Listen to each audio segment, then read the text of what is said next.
প্রতিদিন, ভালো থাকুন প্রতিদিন, ভালো থাকুন প্রতিদিন, ভালো থাকুন প্রতিদিন। নমস্কার, শুরু করছি আজকের অনুষ্ঠান ভালো থাকুন প্রতিদিন। আমরা পথ চলছি রামায়ণকে সঙ্গে নিয়ে। আমরা দশরথের পত্নীদের কথা জেনেছি। আজকের থেকে আমরা একটু অন্য চরিত্রগুলোর দিকে আলোকপাত করব। আমরা জানব যে রামচন্দ্র, তার ভাই লক্ষ্মণ, আরও দুই ভাই ভরত শত্রুঘ্ন এবং সাথে সীতা মাতার যে ভূমিকা আছে রামায়ণের ক্ষেত্রে, সেই বিষয়গুলোতে আমরা আলোকপাত করব। আপনারা আমাদের সঙ্গে থাকুন। আর আজকে এই অনুষ্ঠানে আমাদের সাথে জুড়েছেন আমাদের রাজযোগিনী দিদি, প্রিয় শম্পা দিদি। দিদি, আপনাকে এই অনুষ্ঠানে অনেক অনেক স্বাগতম। ওম শান্তি। ওম শান্তি। দিদি, আপনি আমাদেরকে দশরথের যে পুত্ররা আছেন ওনাদের সম্পর্কে একটু জানান বা বোঝান। এর পেছনে কি আধ্যাত্মিক রহস্য আছে, বা এনাদের নাম দেওয়া হয়েছে, নামকরণ করা হয়েছে, এর পেছনেও কি কোনো রকমের গুরুত্ব আছে, কোনো তাৎপর্য আছে, এই বিষয়ে একটু বোঝাবেন। দশরথ কি করে দশরথ হয়ে উঠল তার প্রমাণ হচ্ছে এই চার পুত্র বা তিন রানী। অর্থাৎ দশরথের মধ্যে তো এই কোয়ালিটিগুলো রয়েছে, তাই না? কারণ দশরথ মানে 10 ইন্দ্রিয়ের উপর বিজয় প্রাপ্ত করছেন যিনি, 10 ইন্দ্রিয় যার কন্ট্রোলে, যিনি অধিকারী, যিনি মালিক, ইন্দ্রিয়ের মালিক, ইন্দ্রিয় জিত বা জিতেন্দ্রিয় যাকে বলা হয়, স্বরাজ্য অধিকারী যাকে বলা হয়। তো সেই আত্মার মধ্যে এগুলো তার কোয়ালিটি রয়েছিল। তিনি কর্ম নৈপুণ্য ছিলেন, মিত্র বানানোর কলা তার মধ্যে ছিল, তিনি সকলকে মিত্র বানাতে পারতেন। তার মধ্যে এতটাই স্নেহ, এতটাই প্রেম ছিল, তিনি সম্পূর্ণ ভরপুর ছিলেন। এই কোয়ালিটিগুলো থাকা সত্ত্বেও তার আরো মূল আধার কি ছিল? কারণ একটা জীবনের বেস দরকার, ফাউন্ডেশন দরকার। অবশ্যই একটা চরিত্রকে কমপ্লিট করতে গেলে যে মূল ফাউন্ডেশন, তার নাম হচ্ছে চার পুত্রের মধ্যে আমরা পাই রাম, ভরত, লক্ষ্মণ আর শত্রুঘ্ন। এই চার পুত্র অর্থাৎ দশরথের মূল ফাউন্ডেশন। রাম অর্থাৎ বিবেক বা জ্ঞান। এই বিবেক কখন খুলে যায়? যখন জ্ঞান থাকে। আমরা আধ্যাত্মিক লাইফে আমাদের 4 সাবজেক্ট: জ্ঞান, যোগ, সেবা, ধারণা। আচ্ছা। রাম অর্থাৎ জ্ঞান, যার মাধ্যমে আমাদের থার্ড আই খুলে যায়, বিবেক খুলে যায়, বিবেক জাগৃত হয়। আমরা অনেক সময় অনেক ভুল কাজ করি। কেন? কারণ বিবেক আমাদের অফ থাকে, বিবেকের জাগৃতি না থাকার কারণে। কাউকে খুন করা, কারো হত্যা করা, লুট করা, যে কোনো ভুল কাজ করি না কেন, যতই রকম বিকারী কাজ করে না কেন, আমাদের সৎ বিবেক না থাকার কারণে।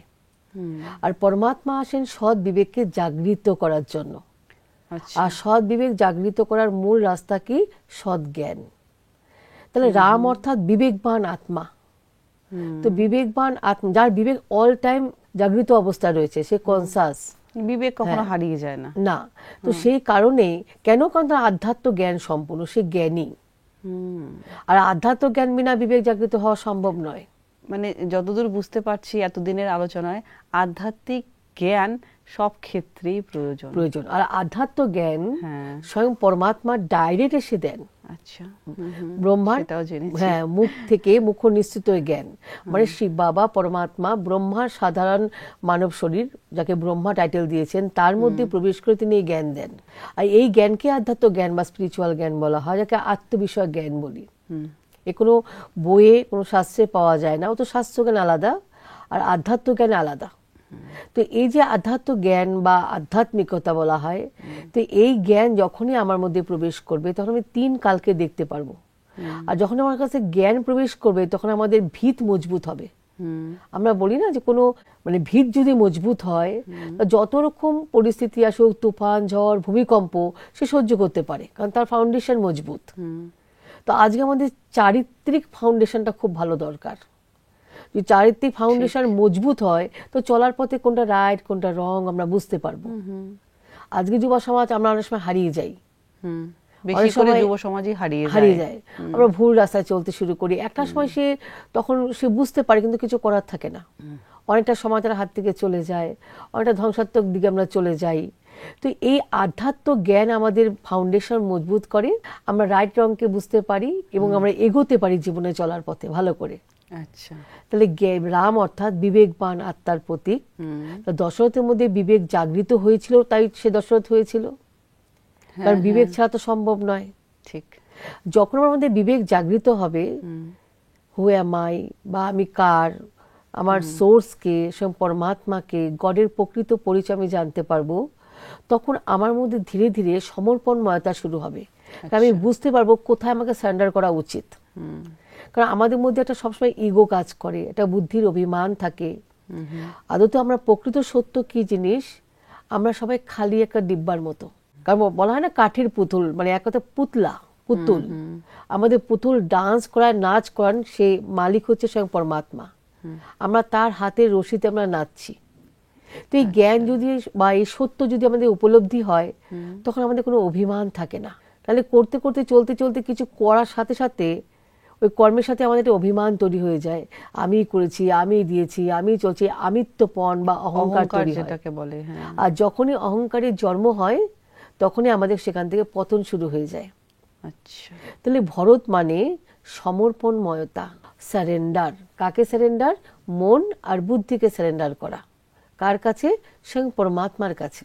আচ্ছা, যে পরমাত্মাকে এই কারণে বলা হয় দিব্য বুদ্ধি দাতা, দিব্য চক্ষু দাতা। তিনি আমাদের চক্ষু প্রদান করেন, যে চক্ষু ছিল না, থার্ড আই। আর থার্ড আই না থাকার কারণে আমরা কিছু বুঝতাম না কোনটা রং কোনটা রাই।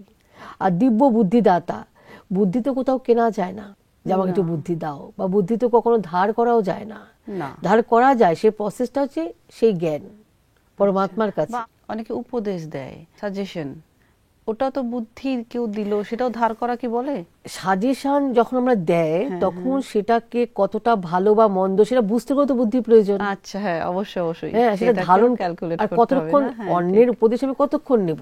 পার্মানেন্ট তো থাকে না। কোনো একটা নির্দিষ্ট বিষয় নিতে পারি সারা জীবন ধরে। হ্যাঁ, বা সিচুয়েশন তো একরকম আসে না জীবনে, ভিন্ন ভিন্ন রকম, কতবার ডিসিশন নেব। তো সেক্ষেত্রে নিজস্ব বুদ্ধি থাকা দরকার। এই জন্য বুদ্ধির ডিভাইন হওয়া প্রয়োজন, দিব্য বুদ্ধি প্রয়োজন। বুদ্ধির মধ্যে মানে ক্লিয়ার বুদ্ধি হওয়া প্রয়োজন, স্বচ্ছ বুদ্ধি দরকার, শক্তিশালী বুদ্ধি দরকার। এই জন্য তাকে বুদ্ধিদাতা বলা হয়। তিনি বুদ্ধিকে ফ্রেশ করেন, ক্লিন করেন। আগে আমাদের বুদ্ধি কি ছিল? দুর্বুদ্ধি। আচ্ছা, অর্থাৎ দুর্বুদ্ধি থাকার কারণে কিন্তু বারবার হেরে যাই।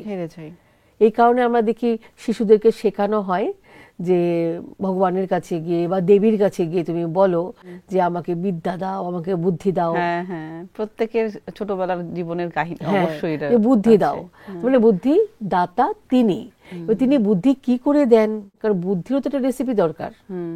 আমরা যেমন ভালো কিছু রান্না করি, তার আধারত জ্ঞান, রেসিপি একটা প্রয়োজন, উপকরণ কোথায় কখন কোনটা প্রয়োগ করতে হবে, কতটুকু করতে হবে। ঠিক তেমনি বুদ্ধির ফাউন্ডেশনও তাই জ্ঞান। জ্ঞান বিনা বুদ্ধি সম্ভব নয়। এই জন্য যত জ্ঞান ধারণ করব, মানে ঈশ্বরীয় জ্ঞান, স্বয়ং পরমাত্ম নলেজ, আত্মজ্ঞান যত ধারণ হবে, তত ধীরে ধীরে আমার মধ্যে একটা সারেন্ডার মনোভাব তৈরি হবে। কিরকম সারেন্ডার মনোভাব? অভিমান থাকবে না, ইগো থাকবে না। ইগোকে সারেন্ডার করে দেওয়া, বুদ্ধিকে সারেন্ডার করে দেওয়া, হে পরমাত্মা তুমি আমাকে সুমতি দাও এবং সঠিক রাস্তা দেখাও। এবং তার রাস্তায় চলার মতো বা তার আজ্ঞাকে ধারণ করার মতো সেই শক্তি নিয়ে চলা, সিদ্ধান্ত নেওয়া যে আমি তার কথাতেই চলবো, তার মতে চলবো, তার শ্রীমতে চলবো। যেমন বাচ্চা তো বোঝে না ভালো মন্দ নিজের, তার মা বাবা বোঝে।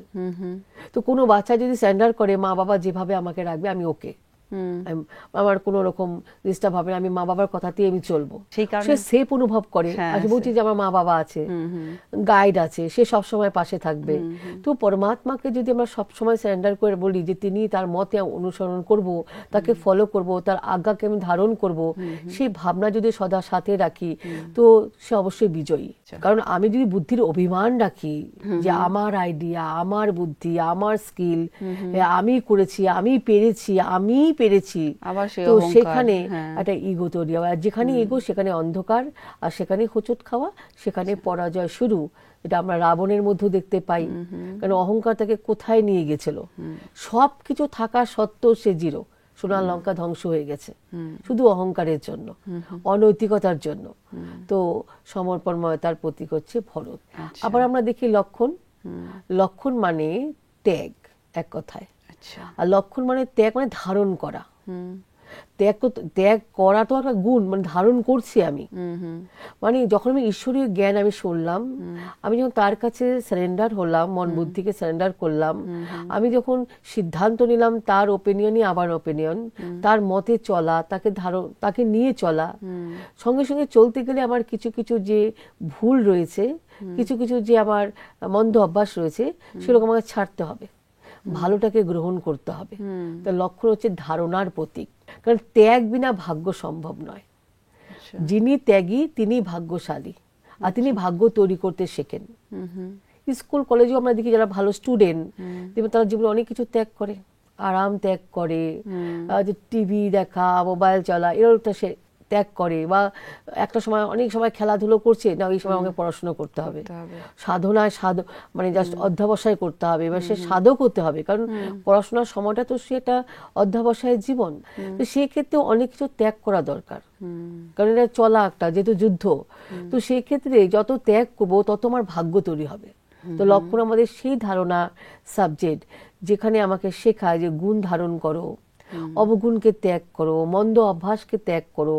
এটা হচ্ছে লক্ষণের কাজ। অর্থাৎ ত্যাগ এবং ধারণ করা দুটো বোধহয় একসাথেই যাচ্ছে, লক্ষণ সেই প্রতীক হিসেবে আমরা পাচ্ছি। তাই রাম হচ্ছে জ্ঞান, ভরত হচ্ছে সমর্পণ, মেডিটেশন, কানেকশন, যোগ। কারণ তার সঙ্গে আত্মার সঙ্গে পরমাত্মার মিলন বলা হয় না, তো তাকে তার কাছে সারেন্ডার করা মানে যোগ। তাহলে জ্ঞান থাকছে, সেই কারণে আমি সমর্পণ করতে পারছি, যোগ। আচ্ছা, তার যোগের সাথে সাথে আমার ধারণা হচ্ছে ত্যাগও করতে পারছি। আর যখনই ধারণা হবে, ধারণ করা মানে কিটা কি, জ্ঞান আমাকে শেখাচ্ছে যে এটা করো না, এটা করো। তা লক্ষণ বিবেক আমাকে এই সমস্ত শেখাচ্ছে, ইনফরমেশন দিচ্ছে। এবার আমি কি করবো, যখনই আমি ধারণ করতে পারলাম, মানে মন্দবশকে ছাড়তে পারলাম, ভাবটাকে গ্রহণ করতে পারলাম, তখনই আমি লক্ষণের স্টেজে গেলাম। আচ্ছা, মানে এক কথা আমি ত্যাগ করতে শিখলাম, মানে ওটা আয়ত্ত করা হয়ে গেছে, আমি ত্যাগ করার গুণটা আমার মধ্যে চলে এসেছে, ধারণ করার গুণটা আমার মধ্যে চলে এসেছে, আমি লক্ষণে পরিণত হলাম। ডাক্তার যেরকম প্রেসক্রাইব করে না, যে এখন তো আপনার এই শারীরিক পরিস্থিতি, আপনি মেডিসিন গুলো খান, কিন্তু আপনাকে পরহেজ করতে হবে, কিছু কিছু মানে আপনাকে চা খাওয়া যাবে না, বা বিড়ি সিগারেট খাওয়া যাবে না, বা এই সময় ভাত খেতে হবে, একবেলা খাবেন, একবেলা খাবেন না, অনেক কিছু, হাঁটাহাঁটি করুন, অনেক কিছু আমাদের কিন্তু সামনে তুলে দেয় যে এই করা উচিত না, এই করতে হবে। ঠিক।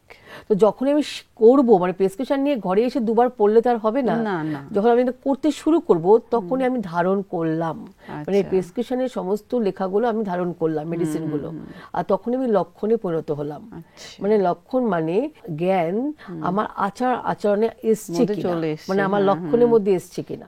ওই অমুকের লক্ষণ ভালো নয়, তার লক্ষণ ভালো, এই তাহলে কি এই লক্ষণ ব্যাপারগুলোকে বলি আমি ফার্স্ট ডিভিশনে যাব, অনেক সময় মা বাবার কাছে প্রতিজ্ঞা করে, মা বাবার কাছে বলে, দেখো আমি এবার কিন্তু ফার্স্ট ডিভিশনে যাবই, আমি ভালো রেজাল্ট করব, কিন্তু তার লক্ষণ নেই, সে আর আমি শুয়ে আছে, পড়াশোনা করছে না, এদিক ওদিক খেলে বেড়াচ্ছে, সময় বরবাদ করছে। আমরা বলবো কখনো যে পড়াশোনা করে ফার্স্ট ডিভিশন যাবে?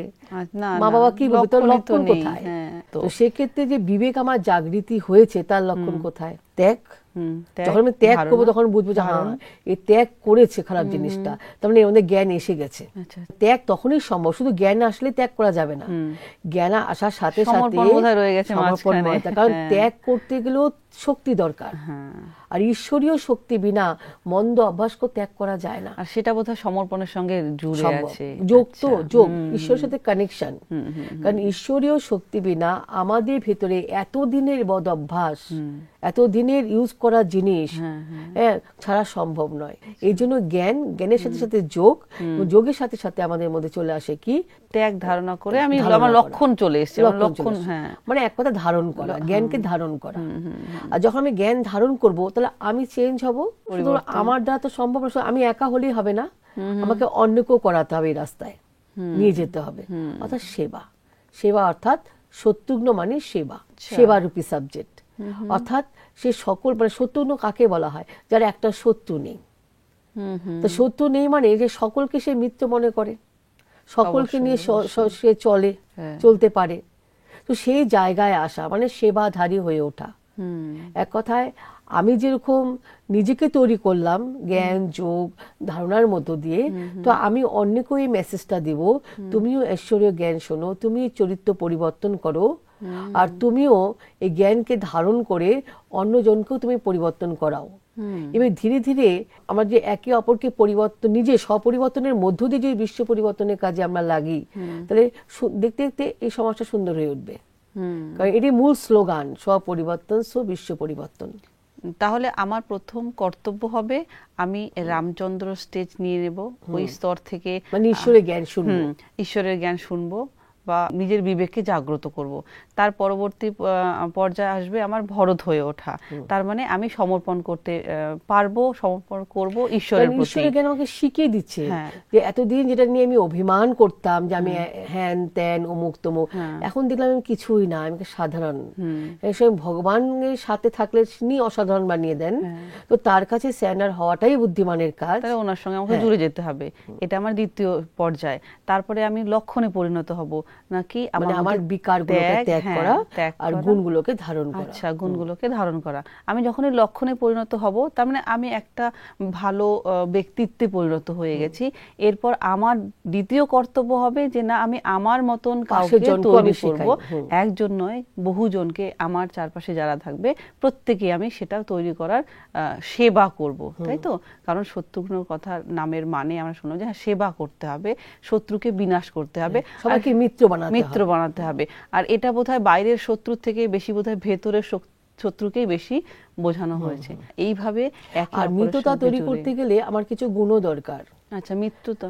কারণ আমি তো তৈরি হচ্ছি না, লক্ষণ পর্যন্ত নিজেকে তৈরি করছি, তারপরে শত্রুঘ্ন যখন আমি ময়দানে নামবো, যখন সবাইকে আমি সেবা করতে শুরু করব, তখন আমার অনেক গুণ প্রয়োজন। কারণ যখন বাইরের লোকের কাছে যাচ্ছি এবং ঈশ্বরের মেসেজ দিতে যাচ্ছি, তখন তারাও কিন্তু আমার মধ্যে সেইটাই খুঁজতে শুরু করে। যদি আমার মধ্যে যখন ত্রুটি দেখে, তখন ওরাই কিন্তু আঙুল উঠাবে, তুমি কি মেসেজ দিতে এসেছো? তুমি বলছো শান্তির মেসেজ, কিন্তু তোমার মধ্যে এত ক্রোধ, তোমার মধ্যে এত রাগ, তোমার মধ্যে এত লোভ। তাহলে আমাকে ওই জায়গাটাকে তৈরি করে এনে, অর্থাৎ যে জ্ঞানটা আমি প্লেস করব, সেই জ্ঞানটা আমার চরিত্রের মধ্য দিয়ে প্লেস করা উচিত, শুধু মুখ নয়। এই জন্য বলা আপনি আচরি ধর্ম পরের শেখাও, মানে আচরণ করে জ্ঞানটাকে ধারণ করে তবে অন্যকে বলো, তবে তারা বিশ্বাসও করবে, তাই না? মানুষ তো আছে চরিত্র দেখে, প্রুফ দেখতে চায়, কেউ আর মুখের কথা বিশ্বাস করে না। আমাকে কেউ কিছু শেখাতে এলে আমি তো আগে দেখবো সেই ব্যক্তি কি আদৌ সেই রকম।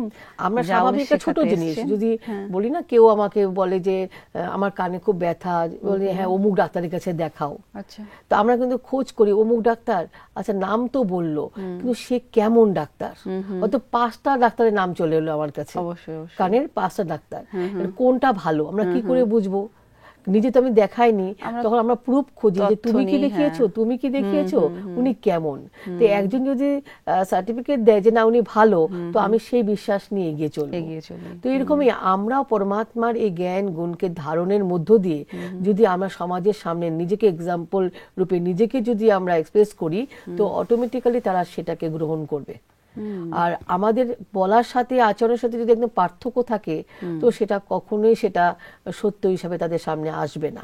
আরো একটা তো বিষয় আমার মনে হচ্ছে যে আমি যদি নিজে ধারণ না করি, আমি যদি সেই চরিত্রে না হই, আমি বলতে গিয়েও তো সেই কনফিডেন্স পাবো না বোধহয়। একদম, সেই বলার মধ্যে শক্তিও থাকে না। হয়তো তারা হাততালি দিবে, বাবা করবে, খুব ভালো বলবে, কিন্তু তারা কিন্তু পরিবর্তন হবে না, কারণ আমার কথার মধ্যে সেটা পাওয়ার এনার্জি থাকবে না।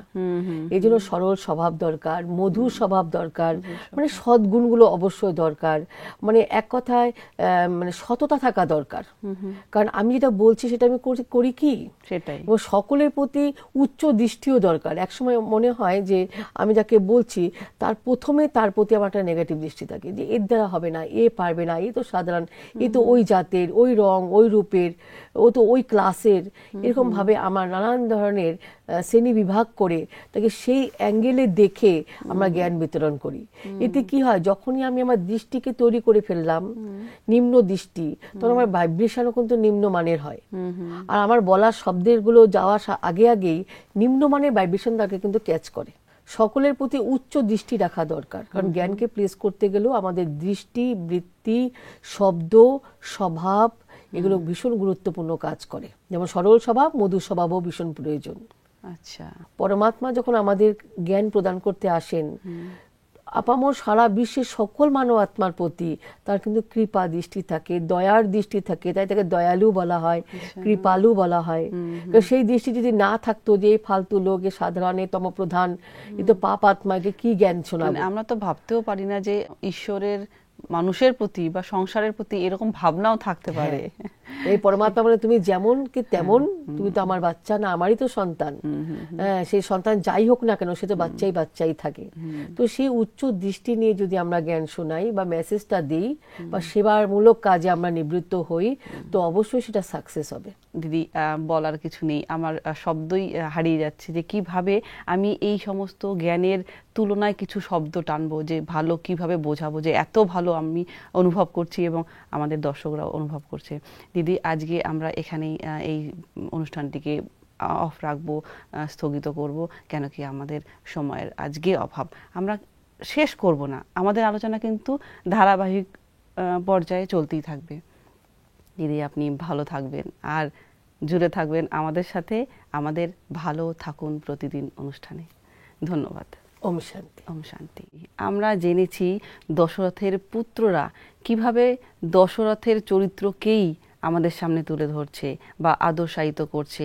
আমরা ওনার 4 সন্তানের নামের সাথে সাথে ওনাদের চরিত্র কি করে একজন মানুষের চরিত্রে পরিণত হতে পারে সেই বিষয়ে জেনেছি। আমরা জেনেছি রামচন্দ্র কি করে বিবেকবান হয়েছেন বা বিবেকবান হলে আমরা নিজেদেরকেও রামচন্দ্রে পরিণত করতে পারবো। কিভাবে ভরত নিজেকে সমর্পণ করেছেন ঈশ্বরের প্রতি এবং নিজের সেই জীবনের ধাপকে এগিয়ে নিয়ে গেছেন। আমরা দেখলাম লক্ষণ কিভাবে ত্যাগ এবং ধারণার মাধ্যমে লক্ষণযুক্ত ব্যক্তি হয়ে উঠলেন এবং তার সাথে সাথে এত কিছু গুণের অধিকারী হয়ে কিভাবে একজন ব্যক্তি সেবার দ্বারা নিজের মতন ব্যক্তিকে তৈরি করতে পারেন, এক নয় বহু ব্যক্তিকে তৈরি করতে পারেন, সমাজ তৈরি করতে পারেন, বিশ্ব তৈরি করতে পারেন। আমরা দেখলাম এই জ্ঞানগুলো আমরা পরবর্তীকালে ইভেন এখন থেকেই নিজের জীবনে ধারণ করতে থাকবো। আমরা রামচন্দ্র হতে পারবো, আমরা ভরত হতে পারবো, আমরা লক্ষণ হতে পারবো, সাথে সাথে শত্রুঘ্নও হতে পারবো। চলুন আমরা এভাবেই এগিয়ে যাই এবং আগামীতে এই অনুষ্ঠানের মাধ্যমে আরও চরিত্রবান হতে পারি এই আশা রাখছি। আমি হব, আপনিও হবেন, সকলেই হবে, বিশ্ব হবে। ভালো থাকবেন আর জুড়ে থাকবেন ভালো থাকুন প্রতিদিন অনুষ্ঠানে। ধন্যবাদ।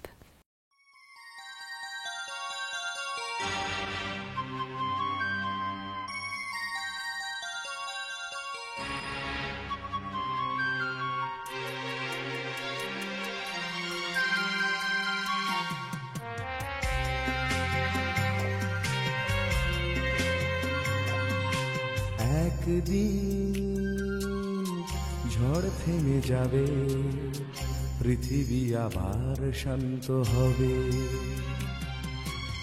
একদিন ঝড় থেমে যাবে, পৃথিবী আবার শান্ত হবে। বসতি আবার উঠবে গড়ে, আকাশ আলোয় উঠবে ভরে। জীর্ণ মতবাদ সব ইতিহাস হবে, পৃথিবী আবার শান্ত হবে। পৃথিবী আবার শান্ত হবে।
দেখো আলোয় আলো আকাশ, দেখো আকাশ তারায় ভরা, দেখো যাওয়ার পথের পাশে ছোটে হাওয়া পাগল পারা।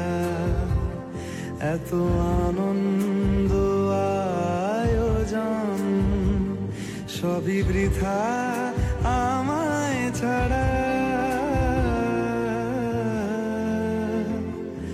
ভরে থাকুক আমার মুঠো, দুই চোখে থাকুক ধারা। এলো সময় রাজার মতো, হলো কাজের হিসেব সারা।